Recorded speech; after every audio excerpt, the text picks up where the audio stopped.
கூழுக்கும் ஆசை மீசைக்கும் ஆசை. இன்றைய தலைமுறையினரிடத்தில் இந்த பழமொழி இவ்வாறு கூறுவதை நாம் கேட்டிருப்போம். அதாவது மீசை உள்ளவன் ஒருவன் கூழ் குடிக்க ஆசைப்படுகிறான். ஆனால் அதே வேளையில் தன் மீசையில் கூழ் ஒட்டிக் கொண்டு விடுமோ என்று கவலைப்படுகிறான் என்பதாக இப்பழமொழிக்கு பொருள் கொள்கின்றனர் பலர். அன்று வயதானவர்கள் இந்த பழமொழி அவ்வாறு கூறவில்லை. உண்மையில் ஒரு காரியத்தை மேற்கொள்ளும் போது அதில் வெற்றியும் தோல்வியும் ஏற்படுவது இயல்பானது.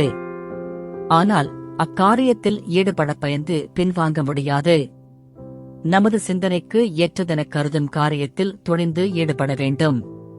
அதை விடுத்து ஒருவித முடிவுக்கு வர முடியாமல் சரியா தப்பா என சஞ்சலப்பட்டுக் கொண்டு ஊசலாடுதல் கூடாது என்பதை உணர்த்தவே அன்று வயதானவர்கள் இந்த பழமொழியை கூழுக்கும் ஆசை மீசைக்கும் ஆசை என்று கூறியிருக்கிறார்கள்.